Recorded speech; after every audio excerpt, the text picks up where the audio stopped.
Okay, good. So yeah, I'm sure you'll be fine. Okay. Good afternoon. Thank you for coming to this lunchtime seminar by the Center for Comparative and Public Law.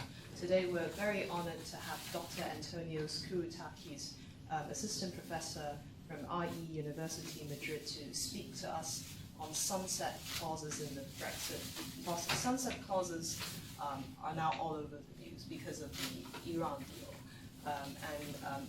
And Dr. Kouroutakis has written an excellent book on the subject. It's an understudied subject, and this is an extremely valuable addition to the literature. And I'm just going to begin by reading some of the reviews of this book. Tom Ginsberg said that time is a critical and underappreciated lever of legal regulation, and one greatly elucidated by this important account of sunset clauses. At once encyclopedic and theoretically accessible, the book shows that sunsetting is both frequent and in many cases effective, a valuable addition to the literature. And from Paul Craig, your supervisor at Oxford, he said that it is a strength of this book that it combines detailed analysis of the historical dimension of the subject with equally rigorous examination of the more normative aspects of the inquiry. And finally, the book will be of great interest to all those concerned with constitutional law and also to those whose principal concern is legal history. It casts valuable light on a concept that has important practical and normative implications for the workings of the state, both past and present. So today we're very honored that Dr. Kouroutakis will speak to us on the subject of sunset clauses in the context of Brexit. And I'm sure the ideas and arguments will enlighten us on the extent to which sunset clauses will be useful to Hong Kong for controversial legislation as well as for the signing of treaties. And it just occurred to me when I read your book that the Sino-British Joint Declaration 50-year period could actually be categorized as a kind of sunset clauses. Yes. It could actually be categorized as it. So we do have sunset clause in one of the most fundamental constitutional documents here. So let's welcome Antonios. Thank you very much, Cora, for this introduction. Thank you for being here. I'm going to merge two topics. The first one is my work on sunset clauses, and the second topic is Brexit. How I'm going to bridge these two topics. I remember I was at Queen Mary in London, and we were about we were organizing a book launch. My supervisor was there, and it was a nice event, but I was quite focused on my work. And during the discussion that we had, someone asked Paul Craig about the potential and the future bill on the exit. As you may know, in June 2017,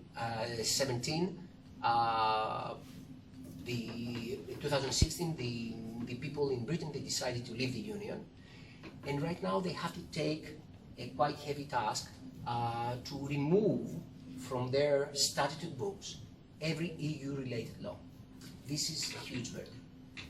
And in order to accomplish that task, they transfer power, the executive, to amend every law. I will show with data about the amount of laws that they have to change.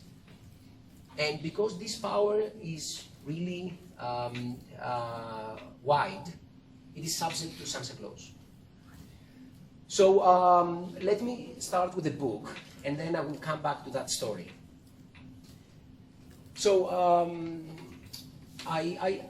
this is my work. I spent 4 years working on my book. Sunset clauses. Sunset clauses exist more or less in every legal order, and as Cora said, even the basic law is subject to a 50-year time limitation. we don't know the exact nature, or I'm not very confident to discuss about the exact nature of that time limitation, because the understanding that we have is that they wanted to create a safe harbor. A safe harbor means that a period of time that the regime here will remain stable. But this does not imply that after the deadline of the 50 years, the basic law will expire. So it doesn't imply that. So we need to distinguish when we have an expiration of the law and when we have the creation of a safe harbor, or when we have a set period in order to review a law. So sunset clauses, they are included, or sunset law, I have here definition, is a law, or it might be a constitution, or a governmental agency that will automatically terminate at a certain period of time in the future. So this is, broadly speaking, the definition of sunset clauses. For my work, I investigated sunset clauses in the UK, and I realized during the first weeks that sunset clauses go back ages. And that was a very surprising finding.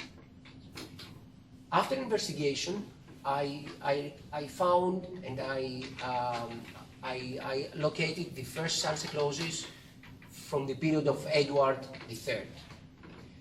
Let me explain to you the constitutional setting of England at that time. We are in the 14th century. Britain is a kingdom. There is no. We have the doctrine of royal sovereignty, but at the same time we have an institution, the Parliament, with an advisory role. Once Parliament or some nobles, they start controlling taxation and they represent the people on taxation, we have a quid pro quo relationship between the king and the Parliament, his advisors. The king submits requests for taxation. He asks the parliamentarians to grant him taxation. They cannot refuse it. They can negotiate it at that time. But at the same time, the parliamentarians, they submit petitions. They submit petitions, and petitions, they were the initial form of the regulation. They were laws. As you may know for sure that the United Kingdom is a common law country. And at that time, the law was divine and was judge-made. But at the same time, we have the first regulations. And they were specific petitions. So some privileges to merchants, or some privileges to local communities, they were granting with petitions.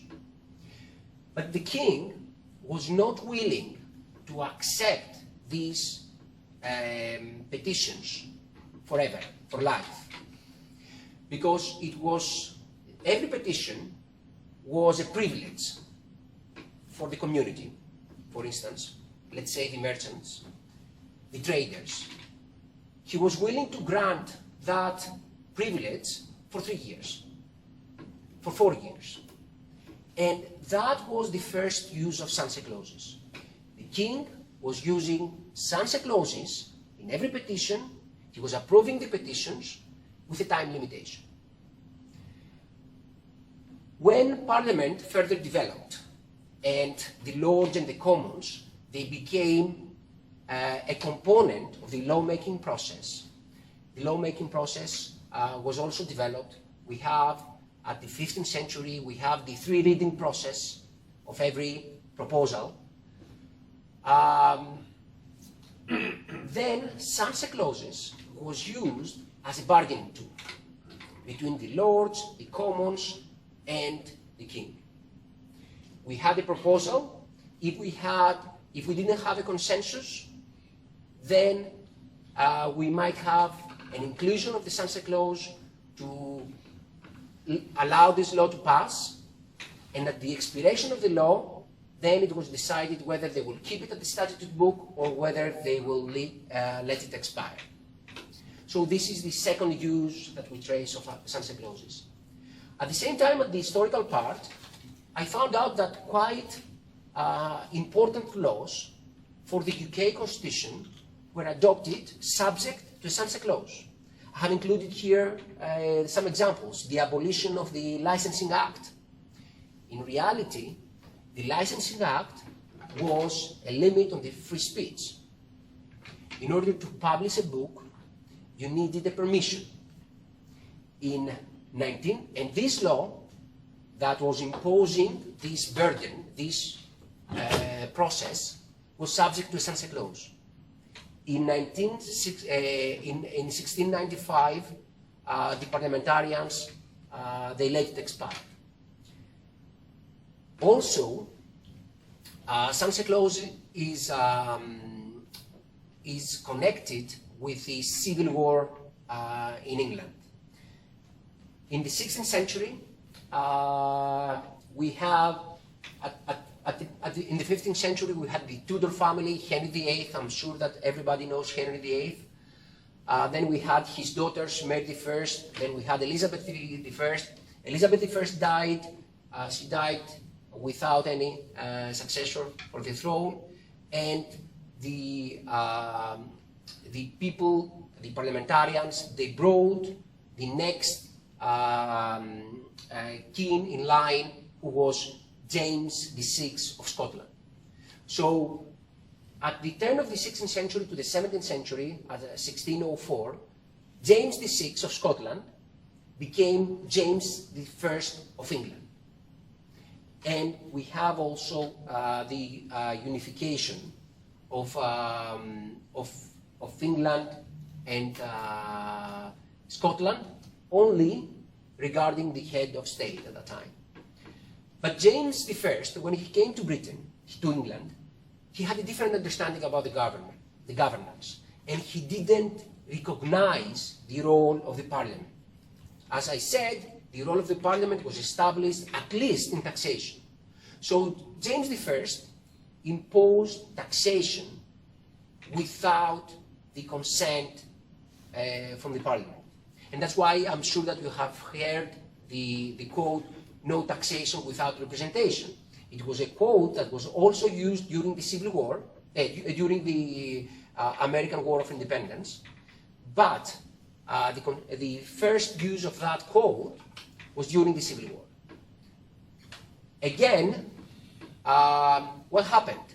James I tried to pass a law from Parliament and asked for taxation. Parliament, because was reluctant with James I, they amended the law and they added the sunset clause. They made that law subject to a 1-year time limitation. The king obviously was not very happy with that amendment. That's why he dissolved Parliament. And that was the beginning of the crisis. We have a period of time, something like 8 years, without any parliamentary session. And once James I died and Charles I, his son, inherited the throne, he continued that autocratic behavior, and we have the breakup of the Civil War.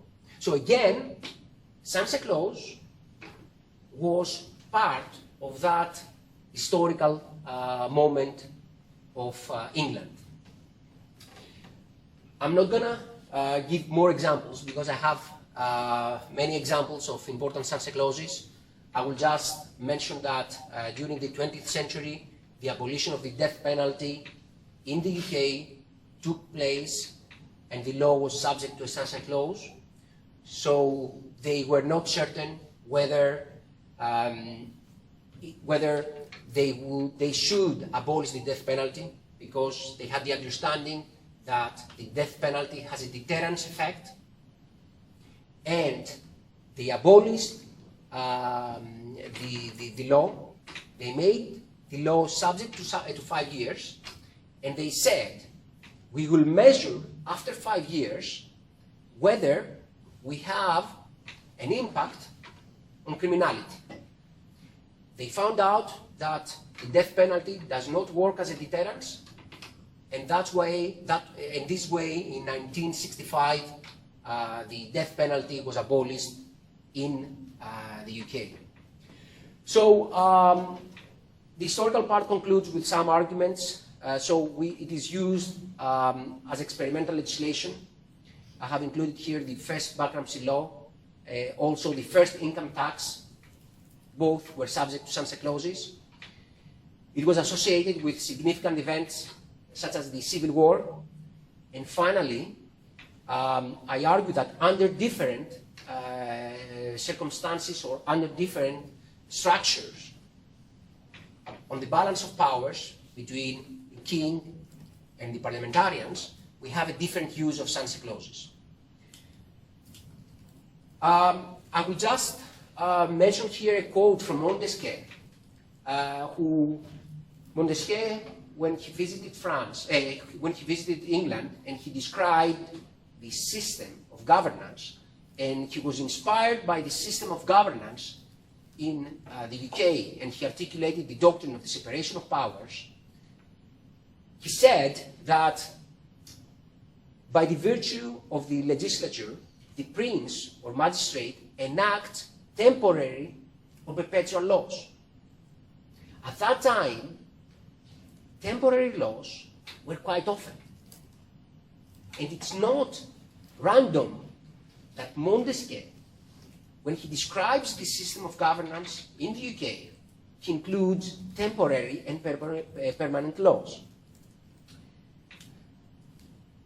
So the book has an historical part. It has also two normative parts. The first one is about institutions, separation of powers, the parliamentary sovereignty, and the constitutional dialogue between different branches of the government. And the second normative part is about rule of law.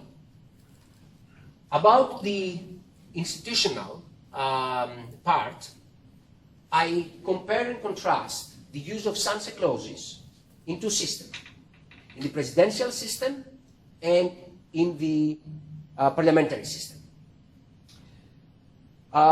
When we had the emergency attacks at the Twin Towers, September 11th, both the British and Congress, they wanted to amend their emergency regime. Both of them, they wanted to adopt more strict regulation. But we have a distinction. The law that was passed by the British Parliament was without a sunset clause. The law of Congress was subject to a sunset clause. There is another element. Sunset clause was proposed by the congressman. It was a bill drafted by the president, and it was a sunset clause proposed by congressmen. In Britain, it was a bill drafted by the government, and we had a proposal, an amendment proposal, for the inclusion of a sunset clause from Parliament. And the British law passed without the sunset clause because the government didn't approve it. In the US, the law passed with the sunset clause. And my argument is that when we have a lawmaking process, that it is based on consensus, when we have more than one player in the lawmaking process, sunset clause is a useful tool to reach an agreement and to find a balance. It's about the autonomy of the lawmaking institution. Congress is autonomous. Parliament is not. The government, the executive, can, or at least at that time, the executive could dissolve Parliament at any time. So I draw, based on that case, I draw these distinctions, and my conclusion is that when we have two or more players in the lawmaking process, we have more frequent use of sunset clauses. So this applies also right now in the UK, because we have a minority government, and in the lawmaking process, the government, the executive, is not dominant within the British Parliament, because it's a minority government. So we have, in reality, more than two players. We have the majority party, and we need a minority party, another party from the opposition, in order to pass legislation. So we have two players in the British Parliament. I also argue that sunset clauses are a very useful tool for the dialogue between the courts and the Parliament.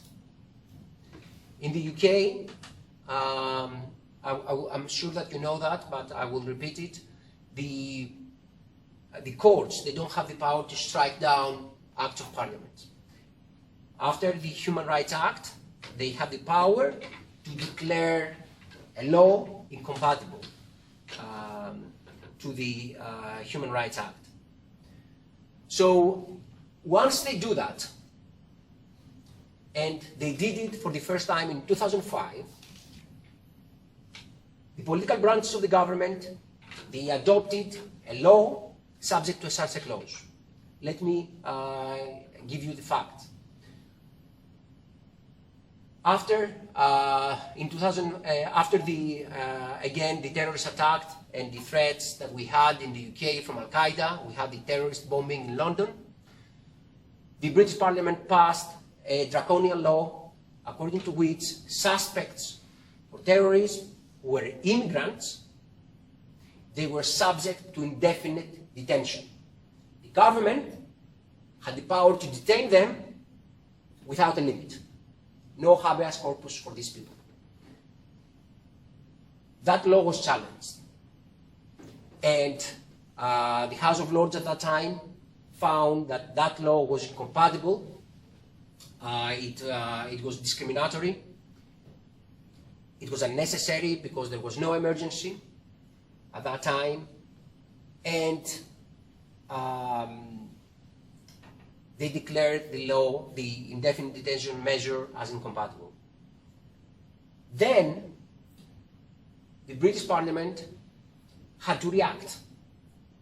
And what they did, they adopted a law subject to a sunset clause, and they initiated the policy of control orders. These people were supposed to remain under surveillance in their homes, and they were not allowed to access internet and phones. So this is how sunset clause was used here. It was used in order to create a more efficient dialogue between the courts and the lawmaking bodies. The courts didn't approve a policy, then Parliament and the lawmaking bodies, they could promptly respond with a new measure, and they made that law subject to a sunset clause. Finally, I will discuss briefly the use of sunset clause and the utility of sunset clause with the doctrine of parliamentary sovereignty. Britain does not have a codified constitution, and the dominant principle is that of parliamentary sovereignty, which means that Parliament can make and unmake any laws, and there is nobody in Britain with the power to override acts of Parliament. But The positive side, which, and I repeat here, implies that Parliament can make and unmake any law. With a simple majority, they can amend every piece of legislation. In theory, it means that present parliaments cannot impose constraints to future parliaments. A constraint that we have here is the basic law. We have a rigid law, or we have a constitution in the US which is rigid, and this constitution imposes limits on Congress.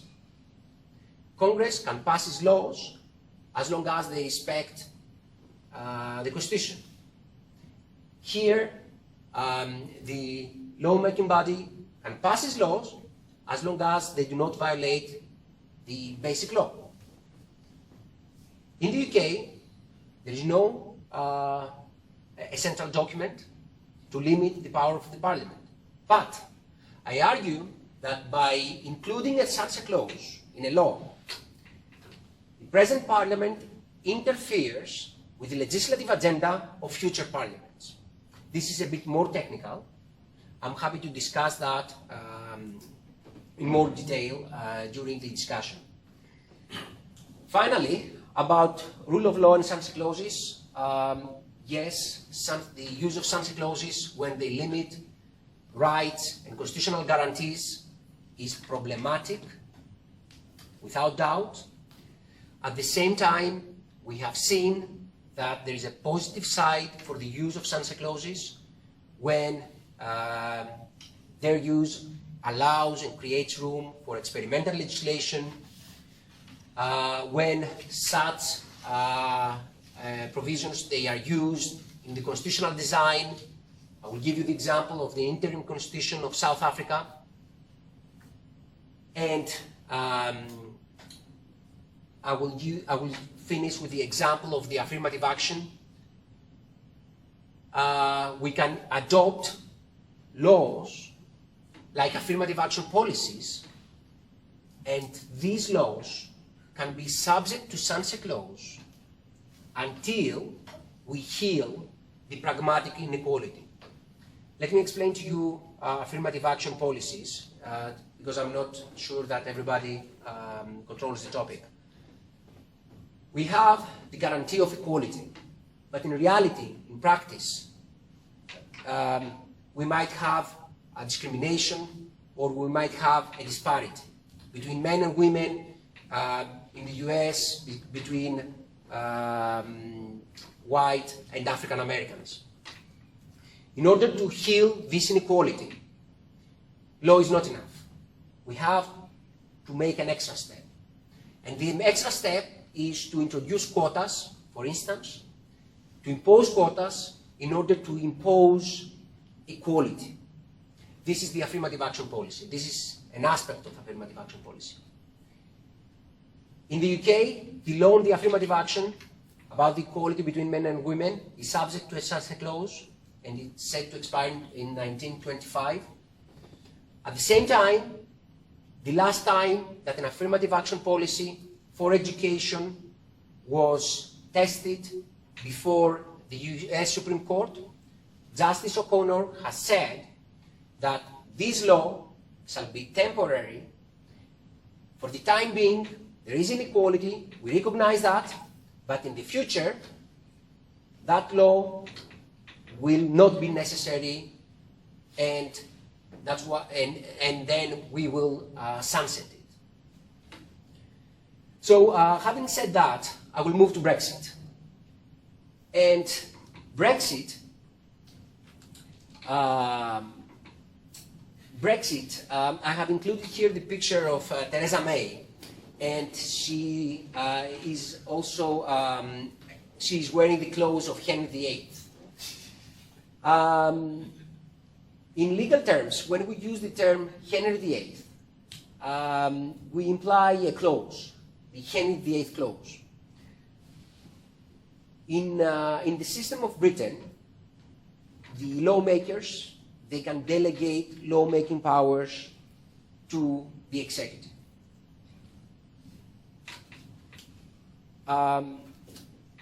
In many constitutional systems, we have delegation of powers. I don't think that we have delegation of powers here.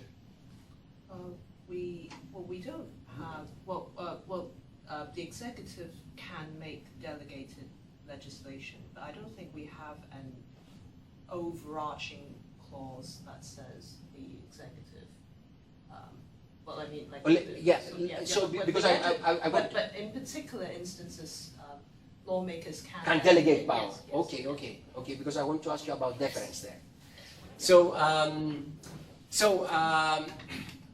In the UK, we have a unique policy, Henry VIII power. What does it mean? It means that the lawmakers, they can pass a law, and according to that law, to recognize the power and to transfer the power to the executive with the authority to amend primary legislation. In theory, delegated legislation implies that the executive will just fill some details and some technical issues will be solved with secondary legislation. The Henry VIII power, when we have this transfer of authority, is questioned from the perspective of separation of powers. The lawmakers is the parliament, the legislative body. When we transfer lawmaking power to the executive with the authority to amend primary legislation, then we have a concentration of power in the hands of the executive. The executive has the power to adopt laws and to execute them. And this is problematic from the perspective of separation of powers. But in the UK, we allow these wide powers. And it is argued right now that these powers shall be used only when we have an emergency. Because to allow the executive to amend primary legislation might create constitutional crisis. The lawmaking body, compared to the executive, they have different institutional concerns. They have a different connection of representation. They have different expertise. So there is a concern about the use of Henry VIII powers in the UK. Why do we need right now Henry VIII powers in the UK? Let me explain that to you.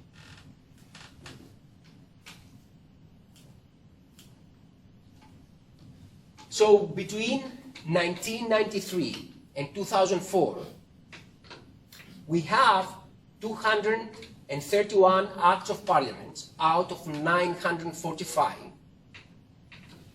which were EU-related.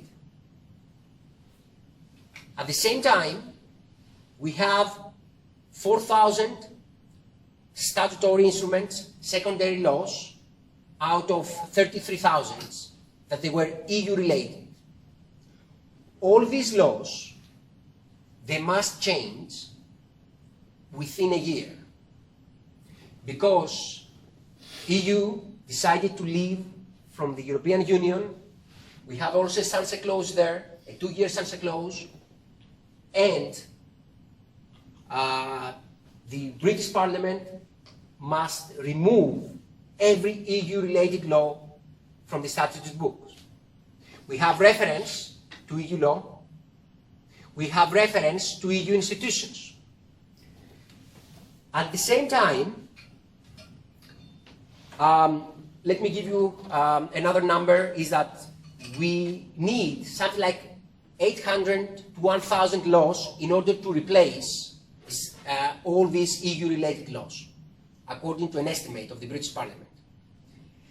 But if we take into account that the British Parliament enacts 40 to 50 laws per year, it means that we will need 10 years.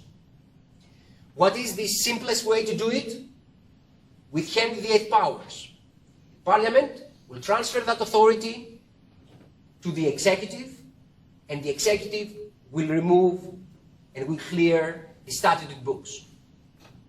It's practical. But we need constitutional guarantees. And one of the constitutional guarantees that was proposed was the inclusion of sunset clause. They had to limit that power in order to safeguard the Constitution. And let me conclude. So, after a while, once my book was published, the utility of sunset clause was cited by by 4 or 5 parliamentary reports that argued in favor of the use of sunset clause in the European Union Withdrawal Bill. So that way I saw, within a year of the publication of my book, I saw the practical utility of the book on that topic. So I think that do I have time? Yes. Yes. Okay. Because I was concerned with the time. No, please go on. So let me give you 3 examples of these wide powers that we will have. According to Clause 7, the executive will have the power to change every EU-related law. What does this mean? It means that for competition law, we have the authority, the competence of the EU competition authority. This power, this must change. They have to transfer that power to the British Competition Authority.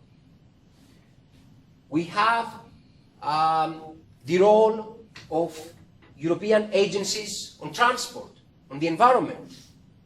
We have to remove these references. We have the authority on copyrights on EU institutions. We have to remove that authority and we have to establish a new agency for the copyrights. So this is the first transfer of powers. The second transfer of powers. EU will leave from the single market. The single market is, in reality, a common market between the member states of the Union, 28 member states, and we have free movement of goods, of services, of capital, of persons, without barriers, without tariffs. Once Britain will leave from the Union, they will have to replace their existing status in the World Trade Organization. They will need to reach new agreements with trading partners.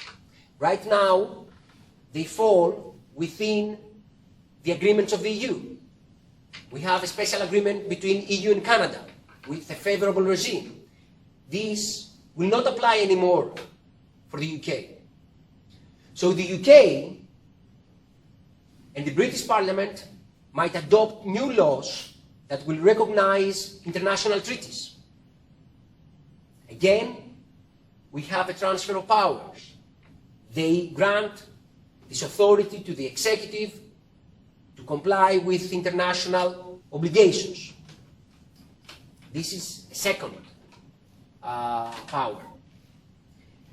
And the third power, which is again wide, it is a blank check to the executive to amend and replace any law in the statute book in order to implement the future agreement between EU and Britain.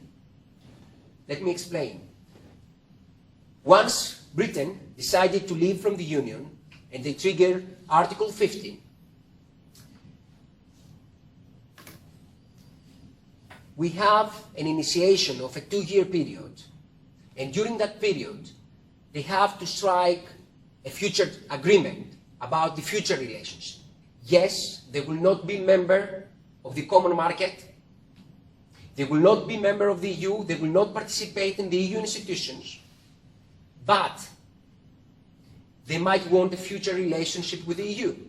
And they want a future relationship with the EU. For trade reasons. Services. 70% of the services in Britain, it is EU related. So we are right now in a process to reach an agreement between the UK and the EU about our future relationship.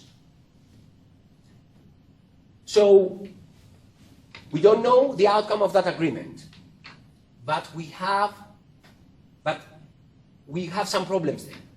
One problem that we have is the Irish border. In Ireland, we have the Republic of Ireland, and we have the northern part of Ireland that belongs to the Great Britain. The United Kingdom is the union of Great Britain and Northern Ireland. For years, we had tension there between Catholics and Protestants, or alternatively, between people who wanted the union with the Republic of Ireland and with people who wanted to remain in the United Kingdom. Under the government of Tony Blair, we have the agreement, the Good Friday Agreement. And that Good Friday Agreement, in reality, terminated the terrorist attacks from IRA. IRA was a terrorist group that for years they were launching attacks against British citizens and against the British institutions. The Good Friday Agreement was also based on the EU, because one argument in order to leave that war was that all of us, we are in the EU. There is no border. If you live in the northern part of Ireland, you can go, you can work in the Republic of Ireland without any limit, without any passport control. There was no border there. So that way, they managed to circumvent the crisis. Because right now that the UK is within the EU, there is no border. There is no distinction between Northern Ireland and Ireland. But when Britain will leave from the EU, they will need to create a frontier there, a border. And this is a threat for the Good Friday Agreement. And they don't want that. That's why there is a discussion that they might have to change the law about the status of Northern Ireland. And this depends on the future agreement between the UK and Europe. One proposal is that we will not have a border, that we will have free movement of goods and services only for Ireland. This is a proposal. UK will be outside of the common market, but Northern Ireland will be in the common market. So they try to find some configurations. So the British Parliament, again, allows this transfer of power, the lawmaking power, to the executive to amend any law in order to implement that withdrawal agreement. And I gave to you the example of Northern Ireland. Where am I? Do I need to fill? Well, I guess if we want to leave about 10 minutes for Q&A. Yes. So with that said, as you can see here, these three clauses, they recognize two wide powers very broad powers to the executive. How we can limit these powers? The first limit is sunset clause. We make them temporary. The second limit, judicial review.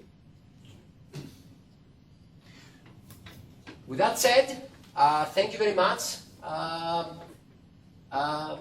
Thank you very much. That was fascinating. Thank you very much, Antonios. We have about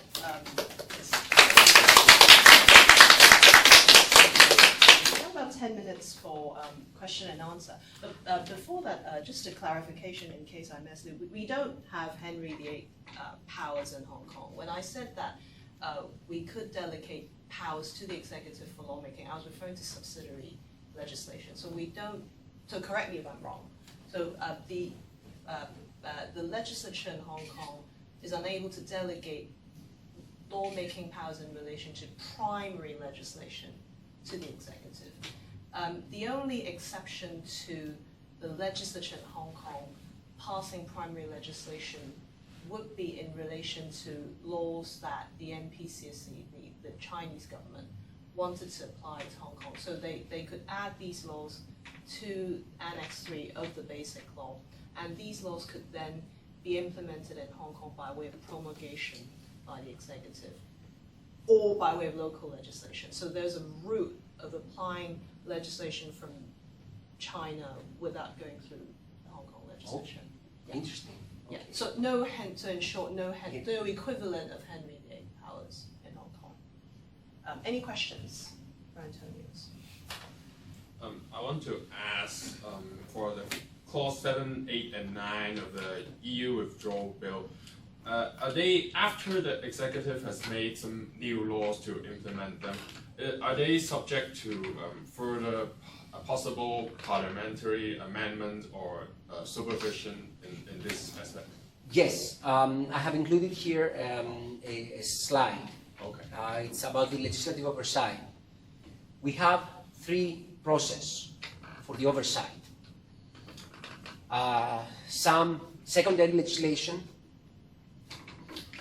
will have effect from the day that they are signed, unless Parliament vetoes them. And this is the negative procedure. So once the minister drafts the law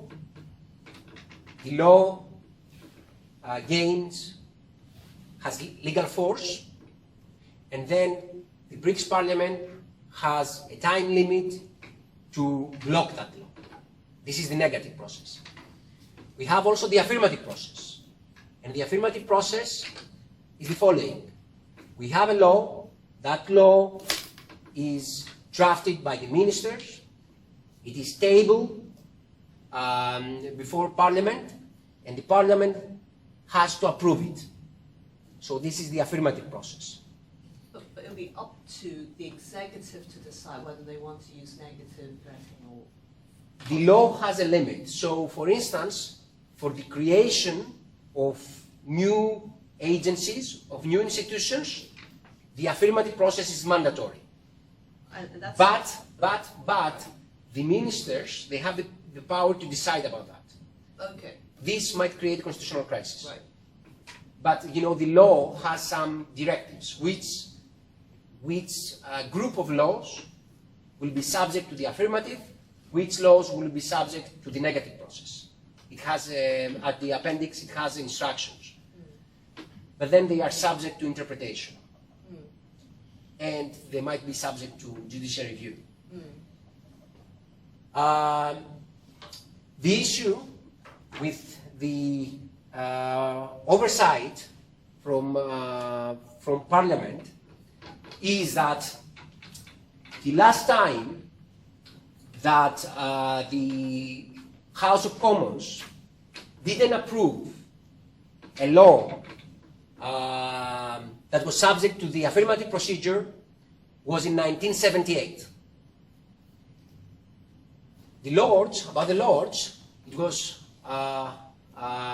recently in 2015. So although in theory, yes, we have legislative oversight, in practice, it's not very effective. About the negative procedure, the last time that a law was blocked, was vetoed from Parliament was in 1979, and in the House of Lords was in 2000. In order to give you an understanding, per average, we have 20 to 30 minutes for the evaluation of each statutory instrument. So when the executive will draft a law, let's say it is the affirmative process, they table that law at the House of Commons and at the House of Lords, a committee is in charge of that. The time spent for the review of this law is more or less average 30 minutes. As you may understand, this law might have many technical details, and within 30 minutes, the review is not that efficient. So just to clarify, so the numbers just now of the last law being annulled by the positive process was 1978. That you're referring to laws that are introduced by the executive Yes. through the Henry VIII clause. Yes. Okay, I see. Yes. I see. Wow. So, and with this I show that the legislative oversight, in theory, it sounds good. Yes, we transfer that power to the executive, but in practice, it's not very effective because the level of scrutiny is limited. One element that we miss, and it's something that I argue in a paper, is that public consultation. The MPs, they don't have the pressure from the society whether to adopt a law to this or to that direction. We are lacking that public pressure. The interest, for instance, the press, does not have the appropriate time to digest and understand what is the new regulation, what do we bring with the new regulation. The lawmaking process is it's a theater. When we want to pass a law, we have a performance. The people, the MPs, the government, they debate about the law, the people, the interest, they are involved in the process. And they can put one way or another pressure. And this is the lawmaking process. When we have a lawmaking process which is 30 minutes, we don't allow that trickle down in the lawmaking process. So I argue that it's necessary to publish the statutory instruments. We have new technologies here, we can use new technologies here with the internet to give appropriate time to the state interests, to the interests of the society to participate, to mobilize, and then to inform better the MPs and allow them to scrutinize more promptly and in more appropriate manner the laws. Well, were Henry VIII powers used in the past for subject matters that are as important and extensive as currently in the Brexit process? I was thinking that since the subject matters of wide importance with far-reaching ramifications, it's possible that there will be more public attention and more legislative scrutiny.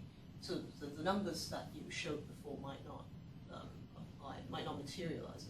Yes, we hope, because right now the EU topic is a hot topic, and the press, the media, they pay attention topic. But we don't know because this power will expire 2 years after the agreement between EU and the UK. We don't know whether once the deal is achieved, whether the interest of the people on the Brexit, yes, will go away. So we can't foresee that. See. And Henry VIII powers have been used in the past for what kinds of subject matters? So their use, which was controversial, was during 2005 an initiative taken by the government to clear the statute books and to remove obsolete laws from the statute books. And again, that power was quite wide because they had the power to review the statute book and replace laws that they had the feeling that it was obsolete or there was a need for an update. So that was the last time. Yeah, well, actually, I want to add that while we don't have a general Henry VIII clause, Henry VIII power under basic law, or not something to the scale that was actually used by Henry VIII, but we do have some specific Henry VIII power in our primary legislation. Oh, we do? Yeah, Okay. for example, if the legislature want to, may sometimes want to give power to the executive to amend some technical details, usually in a schedule to the primary legislation. It happens from time to time. And that hasn't been challenged for unconstitutionality? Not really, yeah. But sometimes the legislators would guard their power very vigorously, and they don't really want Henry VIII power sometimes. But it depends on the subject matter. So they pass primary legislation to authorize the executive to amend primary legislation subsequently. Yeah, so it happens sometimes. And going back to the Brexit process, I'm just wondering what is now the sunset clause, the period proposed for the relevant sunset clause for the Great Repeal Bill. So we have three powers. Clause 9 right now is the wider because it's a blank check. Yeah. They can amend any law in the statute books. This clause has a 2-year sunset clause, and it will expire once an agreement is reached. Clause 7 and Clause 8, they are more specific provisions. They have, in reality, 2 years after. They have an expiration of 2 years after the agreement is reached. I'm just wondering whether the sunset clause was added really to promote check and balance, or is it really a sort of political statement that they want to cut the tie from the EU pretty quickly, or is it? No, because the sunset clause will expire after the EU deal. On the contrary, the Article 50 has a sunset clause, and they want to cut the bargaining power of the UK. Let me explain that. So in the EU, we have Article 50, and in the Article 50, once a country announced and formally that they want to leave from the Union, they have a 2-year period to negotiate their future status. If this 2-year period expires, it implies that they will leave from the EU without any future relationship. This is what we call the hard Brexit. The soft Brexit is a configuration according to which Britain will have access to the common market one way or another. So sunset clause was used in the Article 50 in order to limit the bargaining power of the country that wants to leave, because they don't have more time to negotiate and to increase their leverage. They have a time limitation of 2 years. They will leave without a future deal, or they will have to comply with the EU demands. So yes, Article 50 has that implication. But sunset clauses here, in the European Union Withdrawal Bill, they are used poorly from the British Parliament in order to control the executive. Yeah, but I think maybe from the point of view of the executives from the Whitehall, then there will be a deadline for them to meet, and then they will rush through everything in the 2-year period. And I'm just wondering whether it is actually a good thing or bad thing in terms of the qualities of the legislation actually proposed by them. No, it's not a good thing, but let me give you an interesting trivia. Clause 9, that allows the British Parliament to amend any law, it also allows the executive to amend the sunset clauses in the European Union Withdrawal Bill. And this is interesting. Parliament transfers that power to the executive for a period of time, for a specific period of time. At the same time, the executive, with secondary legislation, can amend and abolish that limit. And it's a vicious circle. Because I transfer to you the power to amend any law, I make that subject to 2 years, but then you have the power to remove that safeguard. So it's like the story about Parliament Acts, whereby the same body that's authorised with that power could then revise Yes. that limitation. Yes, and this is interesting because they can remove the safeguards. Because sunset clause here, judicial review, and parliamentary oversight, they are safeguards.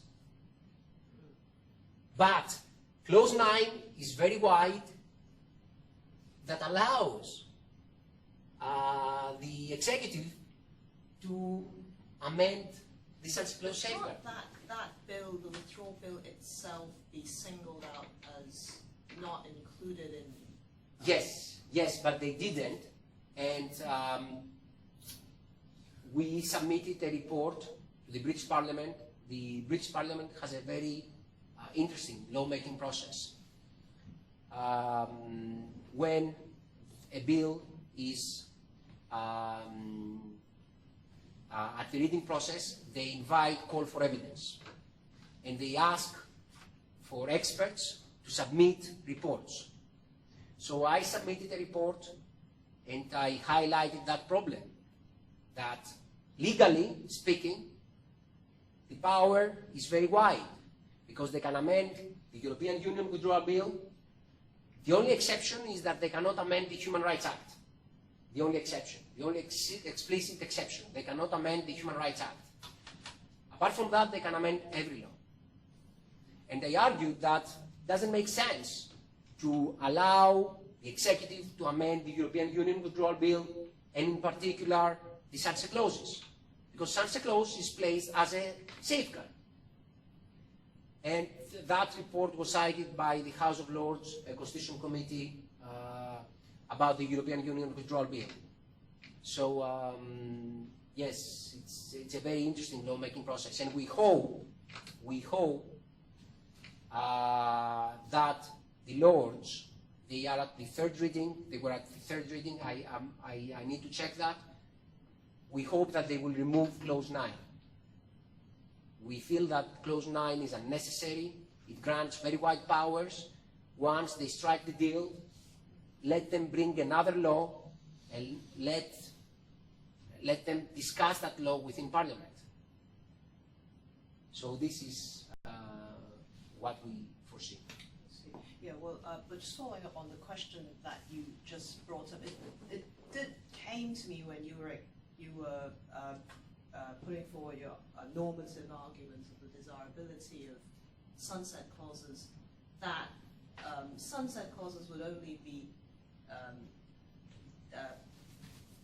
preferable in situations where efficiency and speed in passing a particular law or coming to an agreement is of utmost priority. But in most cases, it will not be of utmost priority. In most cases, other things take priority. Principles, for example, the slide on the rule of law, those objectors would say that you shouldn't be compromising the rule of law in certain circumstances. So it would only, so sunset clauses, it seems, would only be normatively desirable in situations where a quick deal is better than a no deal. No deal. Yes. And I agree that in the Brexit situation, probably yes, but not in most situations, I would imagine. Yeah, I completely agree. I think that sunset clause is a quite tricky tool, and it is very useful for the toolbox of lawmakers, but I think that they should not be overused. It is a special tool, and it shall be used under special circumstances. When we have overuse of that tool, yes, we will have abuses and laws that are not compatible with the rule of law standards that we have. Yes, I completely agree. They must be very selective. It should not be an excuse for more bad laws. Not then, please join me in thanking Antonio.